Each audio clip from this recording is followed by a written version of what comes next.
حضور یہ فرماتے ہیں کہ اللہ تعالیٰ یہ کہتا ہے کہ میں نے اپنی رحمت کے 100 حصے کیے،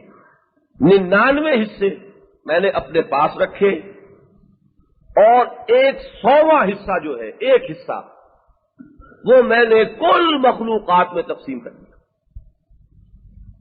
تو تمام والدین، اب وہ انسانوں میں سے ہوں، جنوں میں سے ہوں،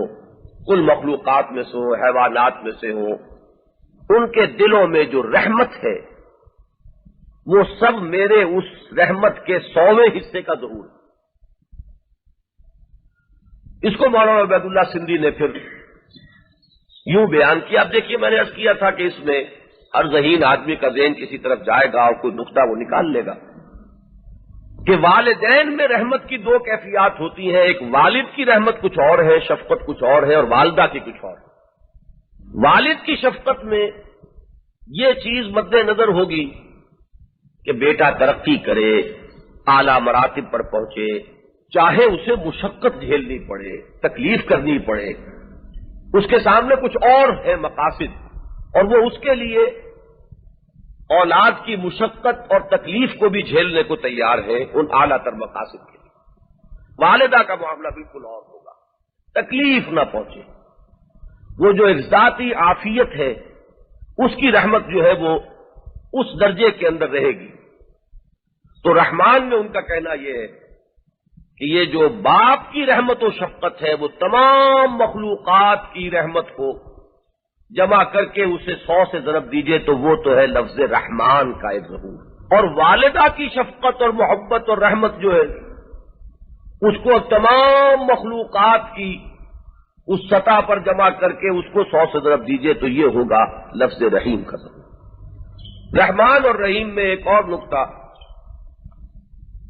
اور ان دونوں کی نسبت کو ظاہر کرنے کے لیے وہ بہت ہی پیاری تمثیل اور تشبیہ ہے کہ اگر آپ کہیں کسی سڑک سے گزر رہے ہوں اور وہاں کوئی فوراً اسی وقت کوئی حادثہ ہوا ہو، بہت سے لوگ اس میں ہلاک ہو گئے، تو فرض کیجئے کہ کوئی شخص دیکھے کہ کوئی ماں ہے جو اس حادثے میں ہلاک ہو گئی ہے، لیکن اس کا دودھ پیتا بچہ جو ہے وہ اس کی چھاتی سے چمٹا ہوا ہے، وہ بچ گیا ہے۔ اب ہر شخص اسے اپنے اوپر طاری کرے، کیا کیفیت ہو؟ وہ کیفیت ہوگی کہ جس کے تحت ہر شخص یہ چاہے گا کہ اس بچے کی پرورش میں اپنے ذمہ لے لوں، یہ بے کس ابھی عمر کی اس سطح پر ہے کہ یہ اپنے وجود کو خود برقرار نہیں رکھ سکتا، اس کے لیے ضروری ہے کہ کوئی اس کی کفالت کرے، کوئی ذمہ داری لے۔ تو ہر شخص، کیسا ہی کوئی انسان کٹھور دل ہو، لیکن واقعہ یہ کہ اس منظر کو دیکھ کر وہ رہ نہیں سکتا اور وہ اس بچے کی کفالت اور پرورش کا ذمہ لے لے گا۔ لیکن یہ کیفیت ہوتی ہے عارضی، ہو سکتا ہے کہ چند دن کے بعد آدمی پچھتا ہے،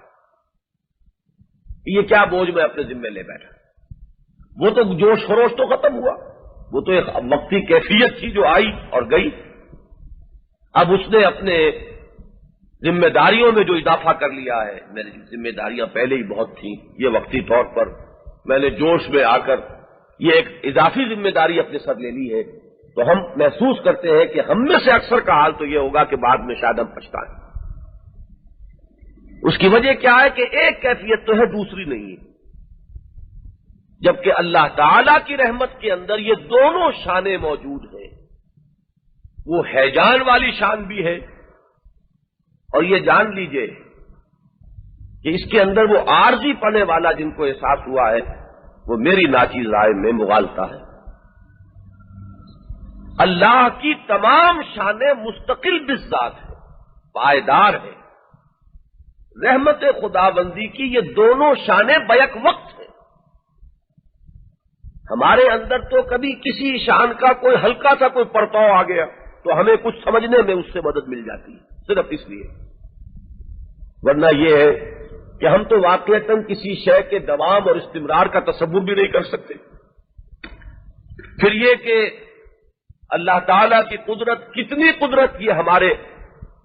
تخیل سے ہماری قوت واہمہ سے بعید، لیکن یہ کہ کچھ کیفیات جو وارد ہوتی ہیں ان کے حوالے سے ہم کچھ سمجھ سکتے ہیں ان کیفیات کو، ان صفات باری تعالیٰ کی۔